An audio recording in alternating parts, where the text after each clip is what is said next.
1975 সালের নভেম্বর।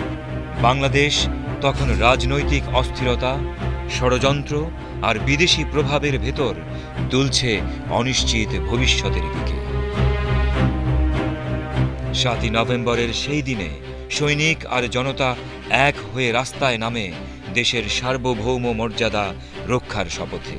তাদের কণ্ঠে একটাই স্লোগান, বাংলাদেশ কারো দাসত্ব মানবে না।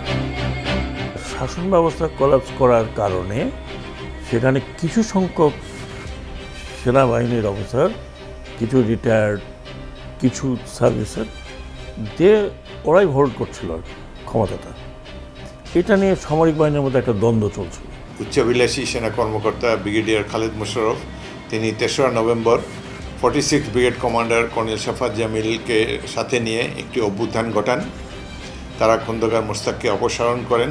আর্মি চেইন অফ কমান্ডকে তারা লঙ্ঘন করে নানা ধরনের অপকর্ম করতে থাকে, যার ফলে সাধারণ সৈনিক এবং অফিসারদের মধ্যে নানা রকমের ক্ষোভের সৃষ্টি হয়। এটা প্রত্যেকটা ক্যান্টনমেন্টে উত্তেজনা ছিল, কারণ তারা জিয়াউর রহমান বন্দী হয়েছে এটা কখনো মেনে নিতে পারে নাই, যার কারণে 7ই নভেম্বরের পুর সংগঠিত হয়েছিল। এটা খালেদ মোশাররফের বিরুদ্ধে হয়েছিল এবং এর সাথে সেনাবাহিনীর 99% লোক জিয়াউর রহমানকে সমর্থন দিয়েছিল।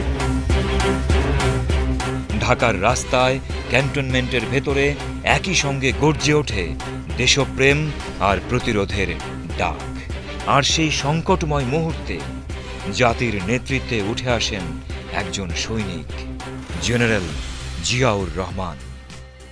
সেই দিন যদি জেনারেল জিয়া না থাকতেন, দেয়ার ওয়াজ বিন এ হিউজ সিভিল ওয়ার। এবং সিভিল ওয়ারই শুধু হতো না, যেটা আমার ব্যাখ্যা বলতে পারেন, দি কান্ট্রির sovereignty would have been questioned, because পার্শ্ববর্তী দেশ আপনার কেওটিক সিচুয়েশন 1975, তার মানে 4 বছরের ভিতরে এটা হতে দিত না। একটা সিভিল ওয়ার লাগলে things would have been different. 7ই নভেম্বর কু হওয়ার পরে সর্বস্তরের সেনা সদস্যরা জিয়াউর রহমানকে মুক্ত করার জন্য অধীর আগ্রহে অপেক্ষা করছিলেন। আমি নিজেও সৈয়দপুরে ছিলাম, আমার ব্যাটালিয়ন নিয়ে আমি প্রস্তুত ছিলাম ঢাকা অভিমুখে যাত্রা করার জন্য। তিনি বন্দি দশা থেকে মুক্ত হয়ে ডাক দেন জাতীয় ঐক্যের, স্বাধীনতার আদর্শে নতুন সূচনা। সিপাহী ও জনতা তার নেতৃত্বে এক কণ্ঠে উচ্চারণ করে, বাংলাদেশ বাঁচুক, বাংলাদেশিদের স্বাধীনতা চিরস্থায়ী হোক। প্রিয় ভাই ও বোনেরা, আপনাদের সরকার আশ্বাস দিচ্ছে যে শ্রমিকদের স্বার্থ সব সময় অক্ষুণ্ণ থাকবে।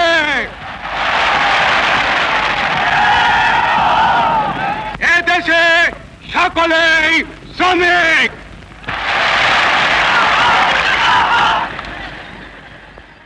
বাংলাদেশের স্বাধীন জনগণ কি চায়? তারা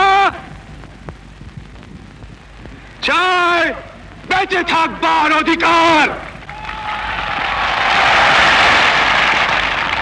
যে অধিকার আল্লাহ এই দেশের জনগণকে দিয়েছে। এই অধিকার কেউই কেড়ে নিতে পারবে না।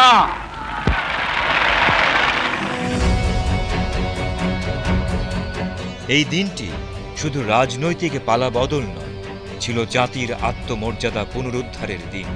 7ই নভেম্বর প্রমাণ করেছিল, যখন সৈনিক ও জনগণ একত্র হয়, তখন ইতিহাস নতুন পথ তৈরি করে। 7ই নভেম্বর বাংলাদেশের জাতীয় ইতিহাসের এক গুরুত্বপূর্ণ মাইল ফলক। 7th নভেম্বর আমি বলবো যে ইট ওয়াজ রিবার্থ অফ বাংলাদেশ। রক্ত, ত্যাগ ও বিশ্বাসের সেই দিনে জিয়াউর রহমানের নেতৃত্বে বাংলাদেশ পেয়েছিল নতুন দিক নির্দেশ। স্বাধীনতার চেতনা পেয়েছিল পুনর্জন্মের আলো। প্রিয় ভাইয়েরা, আমরা বেঁচে থাকবার মতো বেঁচে থাকতে চাই। আমরা চাই শান্তি, যাতে আমাদের দেশের সর্ব জায়গায় সব লোক শান্তিতে বসবাস করতে পারে, শান্তিতে কাজকর্ম করতে পারে, শান্তিতে ব্যবসা বাণিজ্য করতে পারে, শান্তিতে রাত্রেবেলা নিদ্রা যেতে পারে।